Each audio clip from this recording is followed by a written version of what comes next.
Woman spots her stolen vehicle on Facebook. A Milwaukee woman identified only as Michelle was shocked this week after her stolen car showed up on Facebook. The car was reportedly jacked in Milwaukee's east side on Saturday night. Michelle posted out this video on Facebook asking for help to find the vehicle. Just under an hour later, she was sent this photo of a group of men posing inside and around it. The caption reads, "We just living life." But the cops have another label for it: evidence. They're treating those in the photograph as suspects. Police later found the vehicle and returned it to Michelle. The body was undamaged, but the interior was pretty messed up. Either way, we reckon Michelle was really lucky to get her vehicle back. Here's more stories about dumbass criminals.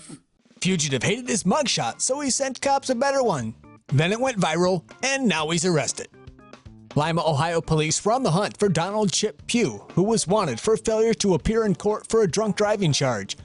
He was also a person of interest in several other arson and vandalism cases.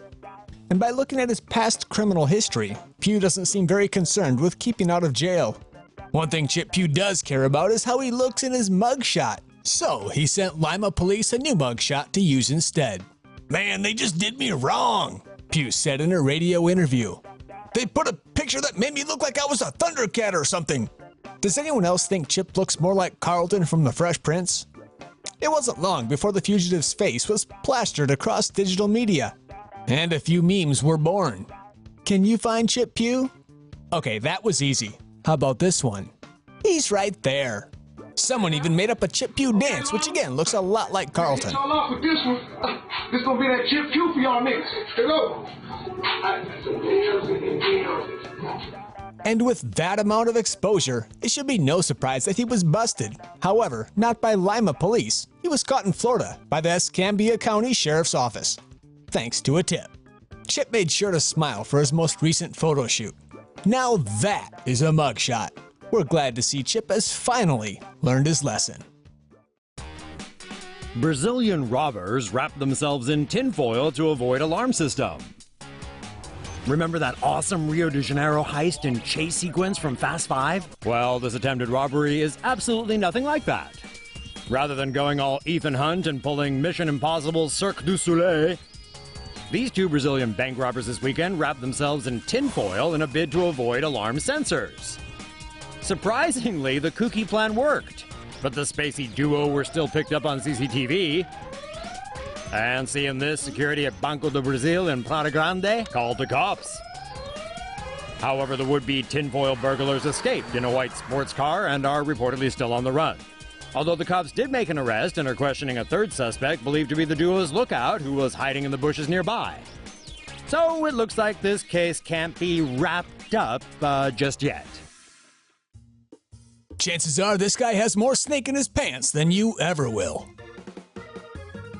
What if I told you there was a guy in Portland, Oregon with a 2-foot-long snake in his pants? Well, there is.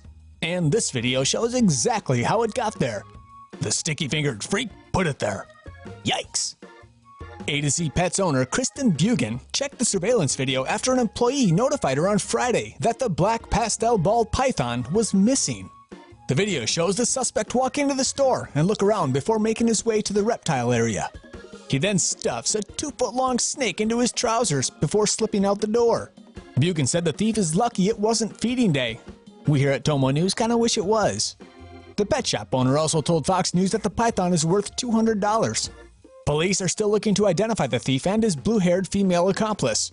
But who knows, maybe she wasn't his accomplice after all, and instead, someone the thief was trying to impress. Crazy arrest, just in time for Christmas. Where you going? Where you going? Don't move. We already called police. Come on, let's go. We already called police. The video you're watching was recorded last week by a bystander at the Willowbrook Mall in Wayne, New Jersey. The guy in red reportedly stole a watch from Lord & Taylor and was busted by a loss prevention employee. You gotta love the Christmas music. Come on, man. You gotta come back inside with us. Get off. Get off. Whoa, whoa, whoa, whoa, whoa.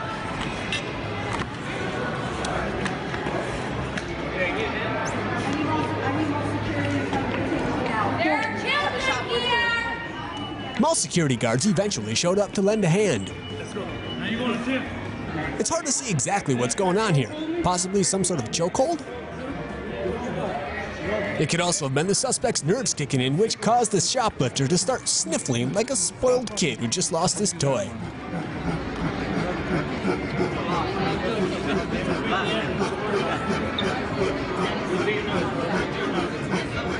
Clearly, this dude is not getting away, but he continues to resist arrest. We don't know many details about the suspect at this point, but we have a pretty good idea where he'll be spending Christmas. Idiot calls himself Batman, announces his crimes on Facebook. Mr. Zhao is a 33-year-old idiot. Police in Taiwan arrested him after he announced on his Facebook that he'd stolen someone's phone and wallet. In fact, Mr. Zhao challenged his victim to call the stolen number and said he'd never get it back because Mr. Zhao believed himself to be Batman. In fact, Mr. Zhao had his own built-in eye mask. Mr. Zhao suffers from a skin condition that caused some of the skin around his eyes to be lighter than the rest of his skin. The lighter skin around his eyes gives him a reverse raccoon look, hence his claims of being a masked bandit. Too bad he couldn't remember the first rule of being Batman. Don't tell anyone you're Batman, stupid. Bungling thieves think they're Robin Hood. Fail. Mr. Ye, age 30, and Mr. Huang, age 19, are two construction workers working in New Taipei City, but they both originally hailed from rural Zhanghua.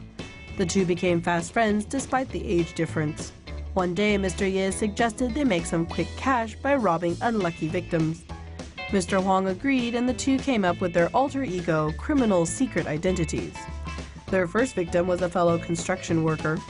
Mr. Huang must have felt a little guilty because after robbing the man of $30 US, Mr. Huang decided to give back $3 with the explanation, "It's hard to make an honest living nowadays." Their second victim was a woman on her way home. The two stole her purse, which had a whopping grand total of $60 US. The two friends would then dine and drink away their ill-gotten gains, not realizing both victims had reported them to the police and CCTV had caught Mr. Ye's scooter license tag on video. Police were waiting for the two men when they returned to Mr. Ye's apartment. Looks like earning a dishonest living isn't that easy either.